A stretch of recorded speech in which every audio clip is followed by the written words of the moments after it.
Welcome to Kermode Uncut. It's the end of the year, and it's the time that I usually do my best and worst of the year list. And I have to say, when it comes to the best of the year list, this has been a very, very tricky year because there have been so many great movies released in 2017. People keep telling you, oh, cinema's not as good as it used to be. Oh, the quality of cinema's going down. Oh, it's all blockbusters and franchise fare. It's complete nonsense. I managed to get my top 10 list down to a short list of around 36, from which I've lost 26, every single one of which I would love to be in the top 10. So after a very, very difficult decision, I've cut it down to 10. So let's start off with number 10 to number 6 in my best films released in UK cinemas in 2017. So we start at number 10, and I've cheated already because I've given myself a joint number 10, which means this top 10 is actually top 11. So, joint number 10, firstly, In Between, Meselin Hamoud's brilliant feature debut about 3 Palestinian women living in Tel Aviv. And it's a great drama. I knew nothing about it before I saw it. It has real intimacy, it has real insight, and it balances the personal and the political perfectly. And tied for the number 10 spot, Paddington 2. I mean, the thing is, I knew Paddington was great. I thought Paddington 2 was going to be a letdown, and it just wasn't. Marmalade sandwiches all round. Window cleaner.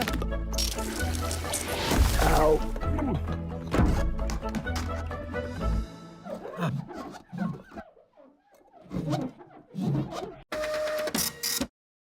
On to number 9 in my top 10 films released in UK cinemas in 2017, and it's Jordan Peele's Get Out, a brilliant socio-political chiller which somehow managed to get itself nominated in the Best Musical or Comedy category at the Golden Globes. What I love about this film is it works so well with blending its genres. Yes, it's a thriller, yes, it's a chiller, yes, it's a horror movie, and it's a satire all at the same time.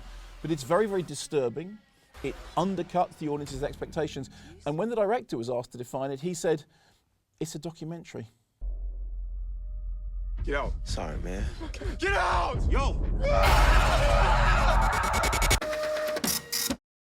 On to number 8. Now, I said before that I was worried that Paddington 2 was going to be a letdown, and I was delighted when it wasn't. But that was nothing compared to my relief about Blade Runner 2049. I've obsessed about the original Blade Runner for many years. I made a documentary about it some time ago. I've spoken to all the key cast and the filmmakers and the screenwriters, and I've really, really loved that film in many of its different versions. And I was terrified that a sequel was somehow going to trample all over the memory of the original. But it didn't. In fact, it took all the core themes of the original and did something new with them, something inventive with them. First time I saw Blade Runner 2049, I saw it on a massive IMAX screen and I was overwhelmed by its visuals. Second time I saw it on a slightly smaller screen in which it seemed like a more intimate experience. I know some people have worried about the gender politics. I think it's more subversive than some critics feel it is. But also, as a Blade Runner fan, I'm just relieved that Denis Villeneuve didn't let us down. In fact, he did us proud. Your story isn't over yet. There's still a page left.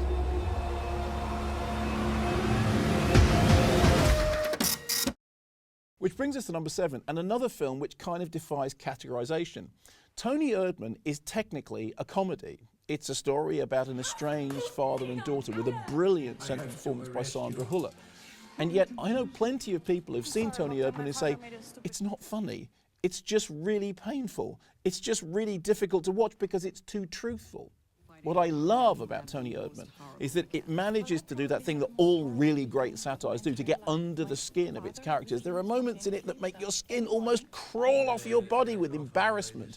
And yet, it has heart, it has soul, and it has that brilliant Sandra Huller performance. I'm a huge fan of hers anyway, and this is a film which somehow managed to win over critics and audiences alike, even though some of its champions think it's a horror film.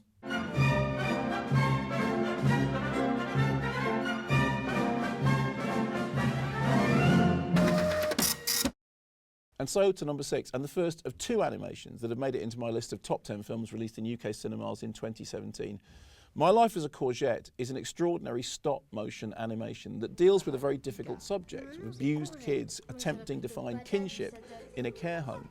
I love it for a number of reasons. Firstly, the stop-motion animation is absolutely beautiful. Secondly, the storytelling is really delicate. This is a film that deals with very difficult issues, but manages to do so in a way that I think plays to audiences both young and old alike. And thirdly, I've seen My Life as a Courgette in 2 different versions, one of them in the English language version, the other in the French language version. It's actually a Swiss-French co-production. And I have to say, I think they are both brilliant and both have their own virtues. If you haven't seen it, do check it out. It's probably the shortest brilliant film you'll see this year. It's only just over an hour long, but it covers so much ground, and it's a wonderful, wonderful treat, whether you're young or old, or like me, just a bit jaded. Sometimes we cry when we're happy. Isn't that right? So that's it, number 10 to number 6 of my top 10 films released in UK cinemas in 2017. Coming up next on Kermode Uncut, 10 to 6 of the worst.